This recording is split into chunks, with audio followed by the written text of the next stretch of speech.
जी हाँ, नमस्ते प्रणाम दोस्तों, आपका स्वागत है फागुया ब्लॉग्स में।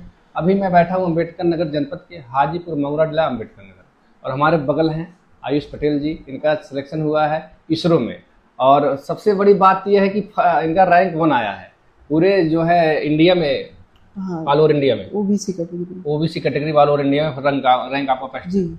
बहुत बहुत बधाई, शुभकामनाएं की पूरे जिले की गर्व की बात है। और मुझे लग रहा है पूरे जिले के पहले ऐसे जो है आयुष पटेल जी हैं जो इसरो में इनका चयन हुआ है। तो कैसे रहा सफर आपका? सब कुछ ठीक रहा। मैं मतलब अपना जो 9 to 12 का पढ़ाई है वो यूपी माध्यम से किया है। अच्छा अच्छा। तो निरपत नारायण सिंह स्मारक इंटर कॉलेज से। It's a fantastic college located in Ambedkar Nagar near Bariyan Bazar. जी जी। उसके बाद मैंने आईआईटी जेईई का प्रिपरेशन के लिए कानपुर गया। उसके बाद मुझे एनआईटी श्रीनगर अलॉट हुआ, from where I have completed my graduation. बिल्कुल And in the final year of my graduation, I got selected as a content associate for the physics. बिल्कुल। वहाँ पे मैंने लगभग 1 साल तक काम किया, and after that I resigned from there. And currently I am preparing for various competitive exams. And ISRO was one of that competitive exam in which I got selected as a scientist uh, for the for a IR1 under my category. That's it dream from आपका my शुरू side. से यही था? Dream तो शुरू से ऐसा कुछ सोचे नहीं थे। मैंने बस अपना जब जॉब रिजाइन किया तो सोचा कि गवर्नमेंट एग्ज़ाम का प्रिपरेशन करेंगे। तो फिर उसके चेन में ये इसका फॉर्म निकला तो मैंने अप्लाई कर दिया। तो अभी मेरा मेंस भी है यूपीएससी का 21 जून को, इंजीनियरिंग सर्विसेज एग्जामिनेशन का। अच्छा अच्छा। तो मेन टारगेट तो वही था। हालांकि ये भी बहुत अच्छा हुआ, मुझे काफ़ी अच्छा लगा। सब लोग काफ़ी खुश हैं, मेरे घर वाले, मेरे दोस्त लोग। That was beyond expectation. तो सब कुछ बहुत अच्छा रहा। कितने घंटे पढ़ाई करते थे आप? हाँ, घंटे की पढ़ाई तो मतलब मुझे लगता है कि मैंने कंटिन्यूटी अपनी पढ़ाई में रखी। घंटे की पढ़ाई तो मैं ऐसे गिनता नहीं था, टाइम बस नहीं, मैं देखो कुछ लोग। कंसिस्टेंट रहता था अपनी पढ़ाई में। 8 घंटा बिल्कुल पढ़ता था, तो 12 घंटे, कभी कभी मैं 17 घंटे भी लगातार। हालांकि कुछ लोग भरोसा नहीं करेंगे पर मैंने पढ़ा है ऐसा।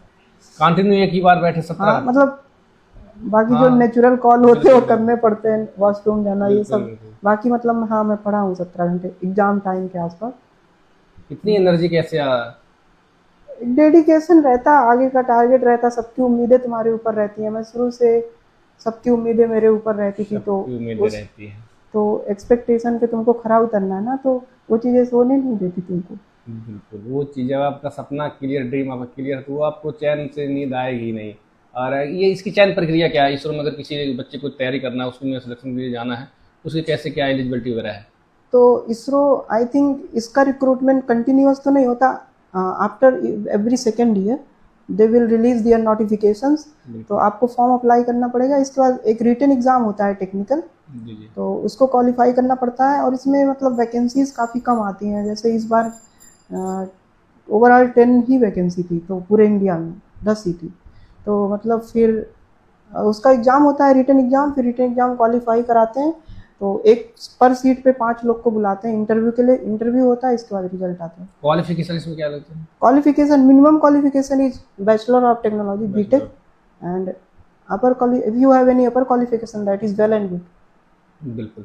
सफलता के बाद पूरा जनपद जान रहा है कि आप सिलेक्ट हो गए इसरो में। जी। आपका संघर्ष, आपकी मेहनत, वो पल जो कुछ याद आ रहा हो, वो कुछ शेयर करेंगे? हाँ, सब कुछ तो मतलब ऐसा लगा कि कल सब लोग इतना खुश थे सबको देखकर। मुझे मतलब इतना एक्सपेक्टेशन नहीं था, मेरे लिए तो नॉर्मल ही लग रहा था। लेकिन मैंने अपने गांव में जब पहली बार आया, सब लोगों ने मेरा इतना अच्छे से वेलकम किया। इनको देखकर लगा शायद मैंने बहुत अच्छा कुछ कर दिया है। तो पीछे जितने भी स्ट्रगल किए थे उस सब पे पीछे सोचने के बाद मुझे अच्छा लगता है कि वो सब का रिजल्ट मुझे एक साथ दिखा। अच्छा लगा बहुत। वो पल जो आपको बहुत कभी ऐसे मन उदास नहीं हुआ कि तैयारी कर रहे, सिलेक्शन होगा या नहीं होगा, और उस मोमेंट में आप क्या करते थे? ऐसा कभी सोचा नहीं था। सोचे थे कि डिले हो सकता है पर करेंगे तो ज़रूर। तो कभी ऐसा नहीं सोचा था कि नहीं होगा, क्या करेंगे। हाँ मतलब मायूस तो कभी कभी होता थे कि कभी मान लो किसी रिजल्ट में कम मार्क्स रह गए या फिर जो आपने एक्सपेक्ट किया था वैसा नहीं हुआ। तो ज़्यादा मैं सब नहीं सोचता था। मैं मतलब म्यूजिक व्यूजिक थोड़ा सुनता हूँ तो उन सबको सुनता था। थोड़ा दूर कहीं चला जाता था, मैं गिटार भी प्ले कर लेता हूँ, तो अच्छा। अकेले बैठ के मैं गिटार प्ले करता गिटार के लिए मतलब ये सिंगिंग शौक है आपको? हूँ। जी जी। बिल्कुल बिल्कुल बिल्कुल। अच्छा, ये टाइमिंग मैनेजमेंट नहीं, हम कितने घंटे पढ़ाई कर रहे हैं, हम अगर लक्ष्य पे फोकस है तो टाइम पता नहीं चलता है। जी नहीं मतलब अगर आपको और कोई काम नहीं है, सिर्फ पढ़ाई करना, तो उसमें टाइम क्या मैनेज करना, एक ही चीज़ है, उसको क्या मैनेज करना, पढ़ते रहो। ये देख लो, नए दौर के बच्चों के लिए बहुत अच्छा संदेश है, आप सीख सकते हैं आयुष पटेल जी से। और कितने शानदार से मेहनत, देखिए मेहनत तो कोई नहीं देखता, सफलता सबको नजर आती है, उसके बाद ही सब बधाइयाँ आती हैं। मेहनत के टाइम में कोई नहीं पूछने वाला आप किस हाल में पढ़ाई कर रहे हो, सुबह खाना खाए हो कि नहीं खाए हो, कितनी रात तक जग रहे हो। लेकिन जब सफलता मिलती तो खुद को भी अच्छा लगता है, अपना आदमी स्ट्रगल भूल जाता है। और कुछ आगे का ड्रीम अभी यूपीएससी के मेंस है आपका? हाँ, अभी तो इसमें बहुत अच्छा हुआ, मैं पूरी तरीके से सेटिस्फाई हूँ, लेकिन अभी उसका मेंस दे दूंगा, काफ़ी मैंने मेहनत किया उसके लिए, तो मैं अच्छे से मेंस दूंगा उसका। हाँ, 21 जून को मेंस है मेरा इंजीनियरिंग सर्विसेज एग्जामिनेशन। बिल्कुल। इंटर आप इसी जिले से क्वालिफाई करके गए? हाँ, मैंने यूपी बोर्ड से पढ़ा है, मतलब मैं बताना चाहता हूँ ऐसा कुछ नहीं कि तुमको सीबीएसई से ही पढ़ना है, मैंने अपना 12th तक का पढ़ाई पूरा यूपी माध्यम से किया है। हाँ, बीटेक में भी मुझे फर्स्ट ईयर में उतना भी प्रॉब्लम नहीं हुआ, कोई दिक्कत नहीं होता। तो बस तुम्हारे अंदर डेडिकेशन होना चाहिए, परसिस्टेंस होना चाहिए, you should be continuous enough and you have patience in this time to you can qualify any examination. बिल्कुल बिल्कुल। इस सफलता का श्रेय आप किसको देंगे?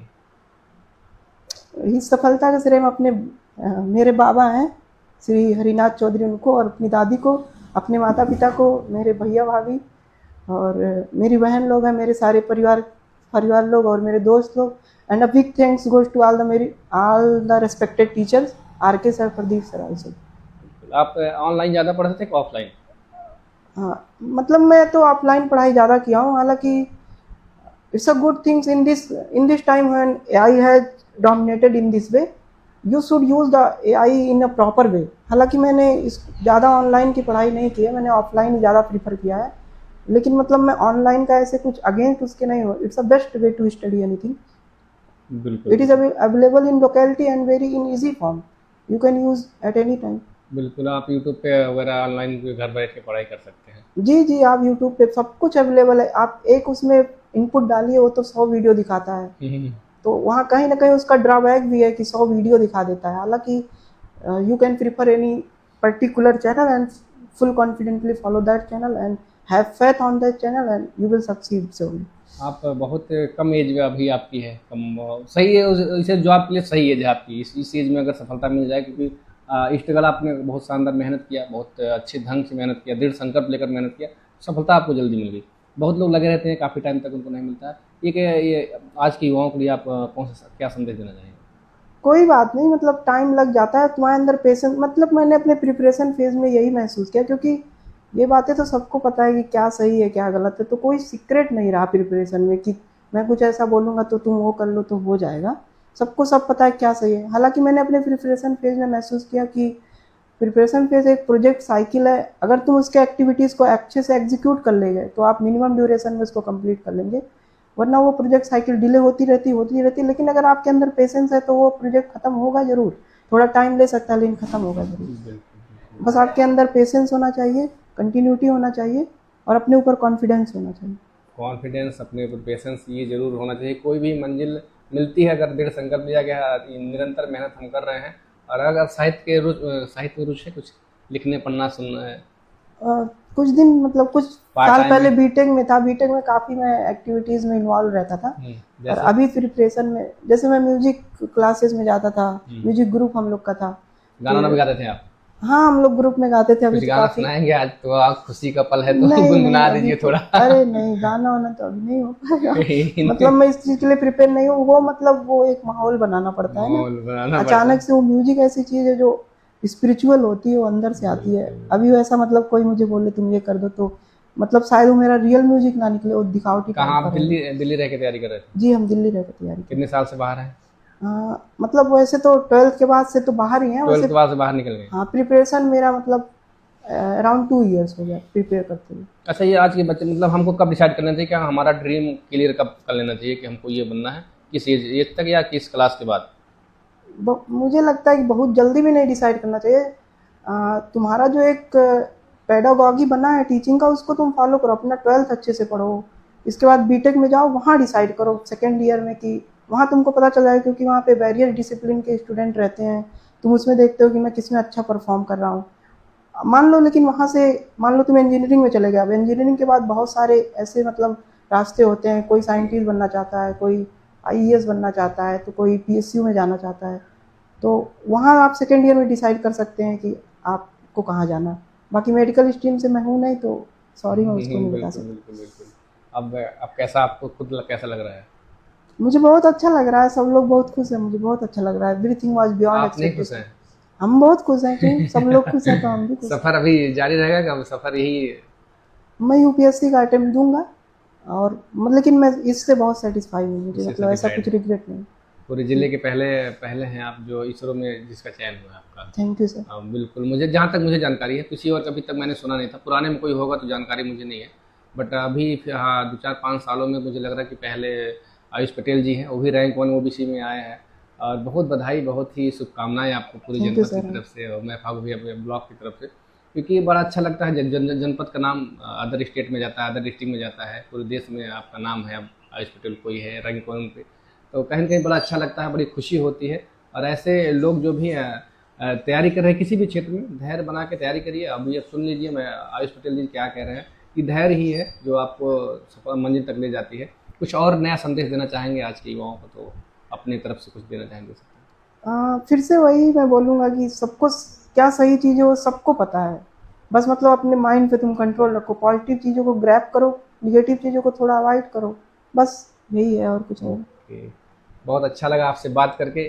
दोस्तों सच बता रहा हूँ, मुझे काफ़ी खुशी होती है जब अपने जनपद का नाम कोई बच्चा या कोई बच्ची रोशन करता है, जिले का नाम दूर तक जाता है, लोग जानते हैं, तो मुझे बड़ी खुशी होती है। और फिर मिलते हैं एक नई वीडियो, तब तक के लिए नमस्कार, धन्यवाद, बहुत बहुत धन्यवाद, थैंक यू। Thank you.